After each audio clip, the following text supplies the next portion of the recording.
Assalamualaikum warahmatullahi wabarakatuh. Dengan saya Rizky Diwinarno dari Prodi Sistem Informasi kelas B. Saya akan menerangkan materi pertemuan pertama dasar akuntansi.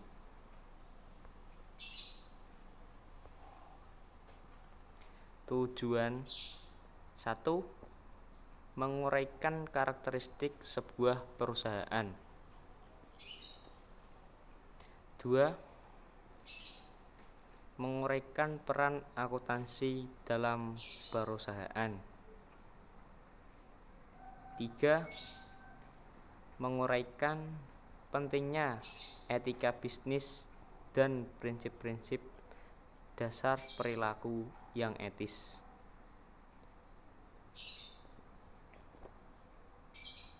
Yang keempat, menguraikan profesi akuntansi. 5.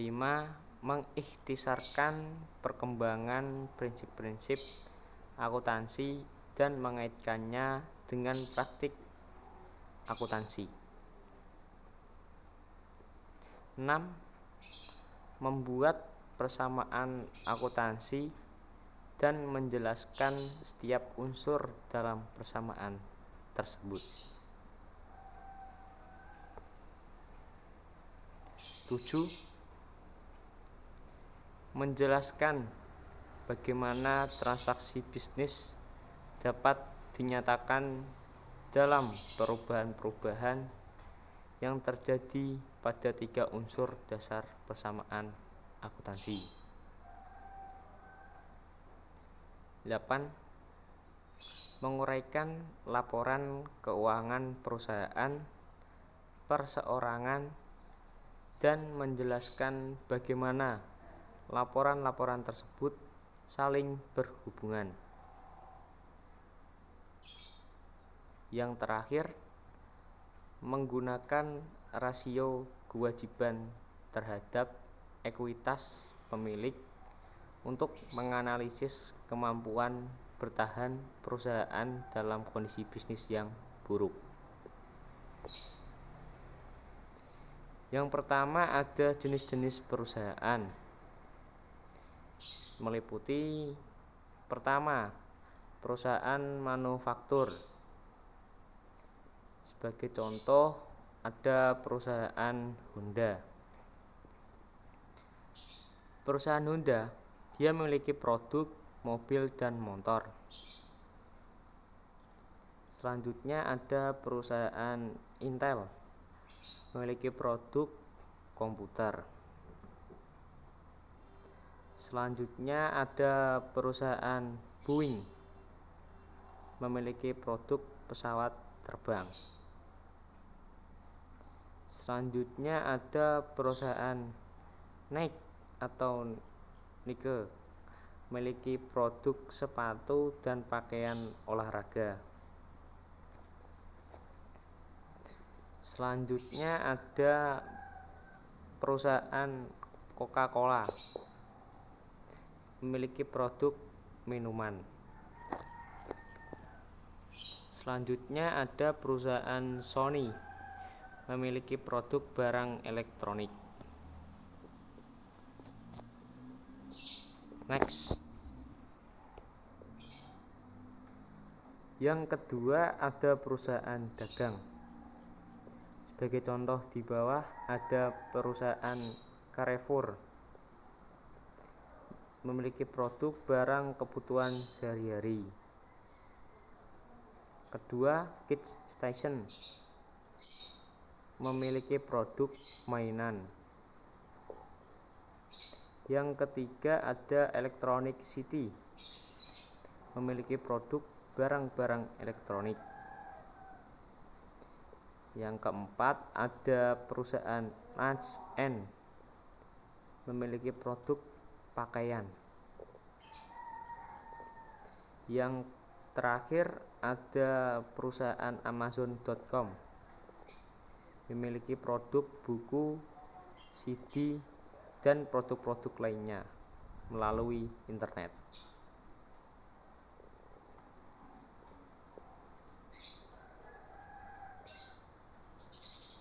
Next, perusahaan yang ketiga ada perusahaan jasa. Perusahaan jasa di sini ada contoh perusahaan Disney, memiliki produk hiburan.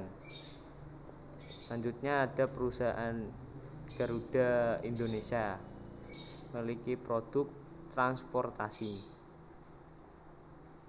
Ada perusahaan Marriott Hotel, memiliki produk hotel. Selanjutnya ada Citibank, memiliki produk keuangan dan perbankan. Selanjutnya ada perusahaan Telkomsel, memiliki produk telekomunikasi.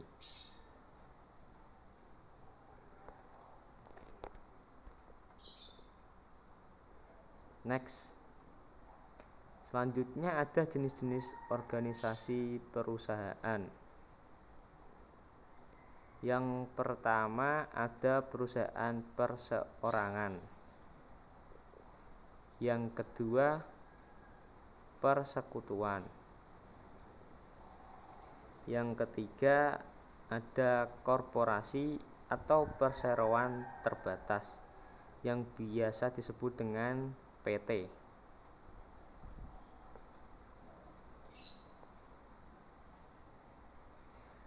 Perusahaan perseorangan dimiliki oleh perorangan. Di sini ada contoh toko Ani. Keunggulan dari perusahaan perseorangan yang pertama ada kemudahan pengaturan. Yang kedua ada biaya pengolahan yang rendah.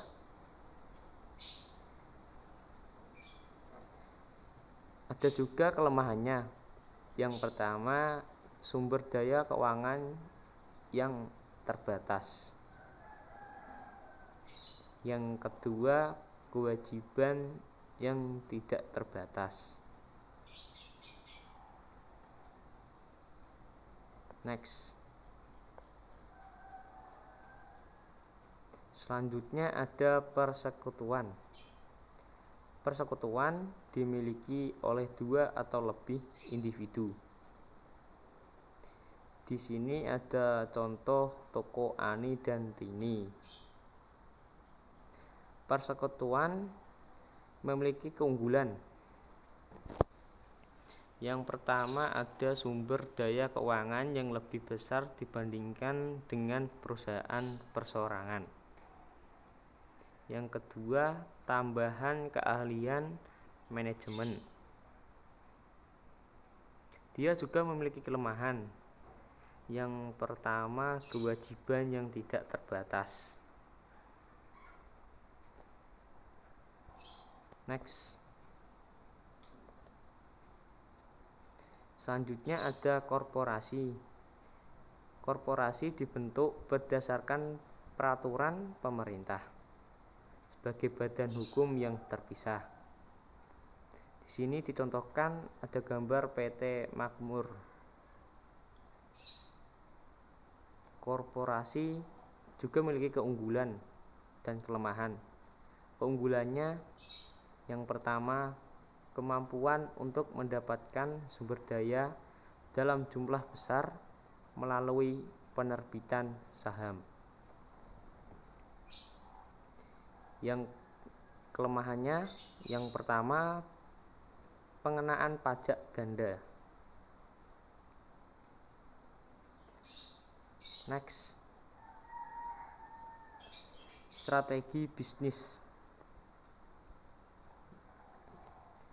Strategi bisnis adalah serangkaian rencana dan tindakan terintegrasi yang didesain bagi perusahaan sebagai sarana untuk memperoleh keuntungan melebihi pesaingnya sekaligus untuk memaksimalkan laba.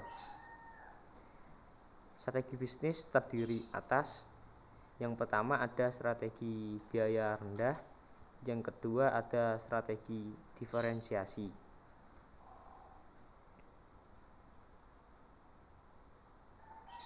Next. Yang pertama strategi biaya rendah. Strategi biaya rendah, berdasarkan strategi biaya rendah, suatu perusahaan mendesain dan menghasilkan produk atau jasa dengan kualitas yang diterima konsumen pada biaya yang lebih rendah dibandingkan dengan para pesaingnya. Di bawah ini ada contoh Lion Air dan air mineral Fit. Lion Air sendiri diibaratkan lebih murah daripada Garuda Indonesia. Dan sedangkan air mineral Fit dia juga lebih murah daripada air Aqua. Next. Strategi diferensiasi. Berdasarkan strategi diferensiasi, sebuah perusahaan mendesain dan menghasilkan produk atau jasa yang dimiliki kekhususan atau karakteristik yang unik sedemikian rupa sehingga konsumen bersedia membayar harga yang lebih tinggi dibandingkan harga yang umum. Di bawah ini ada contoh Designer Bian dan Electrolux. Dua ini adalah merek alat rumah tangga yang sangat mahal.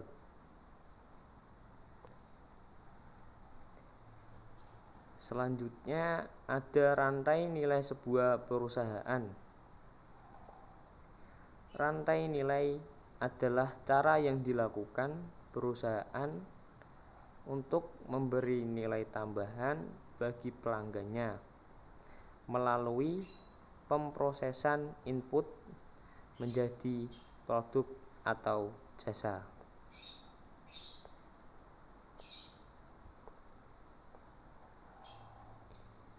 Rantai nilai tersebut meliputi input, proses bisnis, produk atau jasa, nilai pelanggan.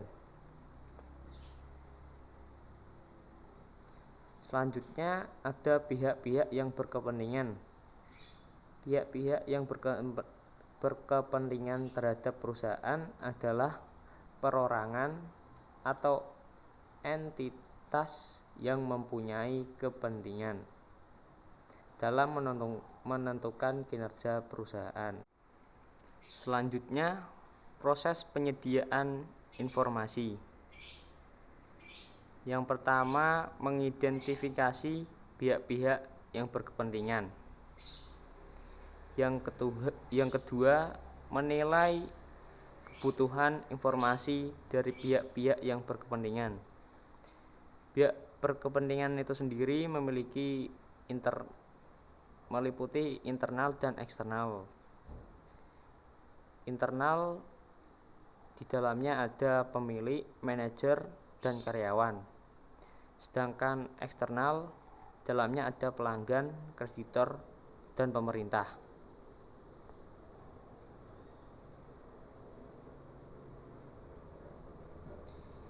Yang ketiga, mendesain sistem informasi akuntansi untuk memenuhi kebutuhan pihak-pihak yang berkepentingan. 4. Mencatat data ekonomi berkaitan dengan aktivitas dan peristiwa bisnis. Kedua ini meliputi sistem informasi akuntansi.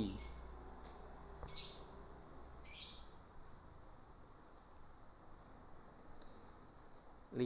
Menyusun laporan keuangan untuk pihak yang berkepentingan. Seperti pihak berkepentingan yang seperti tadi, yang pertama internal dan eksternal. Internal di dalamnya pemilik, manajer, dan karyawan. eksternal, pelanggan, kreditor, dan pemerintah. Yang kelima ini juga meliputi sistem informasi akuntansi.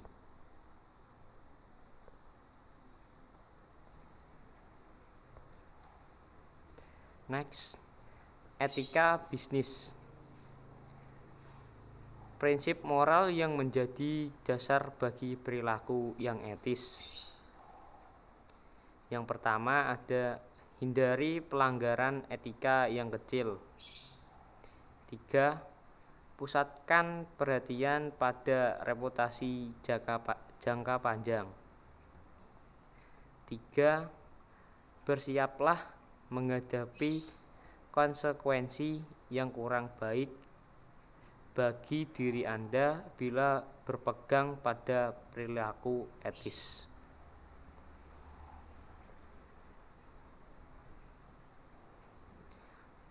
Profesi akuntansi. Akuntan yang bekerja pada perusahaan, bisnis, atau organisasi nirlaba disebut sebagai akuntan swasta. Akuntan dan stafnya yang memberi jasa akuntansi berdasarkan honor disebut sebagai akuntan publik. Prinsip-prinsip akuntansi yang berperilaku umum. 1. Konsep entitas usaha. Konsep ini mengharuskan agar aktivitas usaha dicatat secara terpisah dari aktivitas pihak-pihak yang berkepentingan. Kedua, konsep biaya.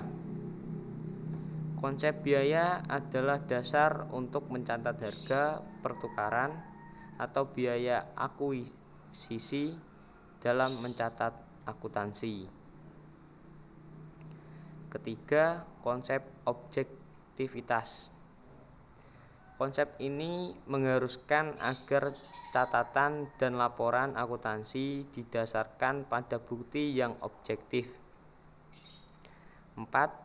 Konsep unit pengukuran.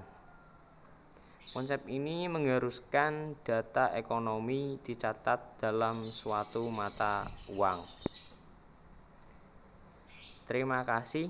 Sekian dari saya, Rizky Dewinarno. Wassalamualaikum warahmatullahi wabarakatuh.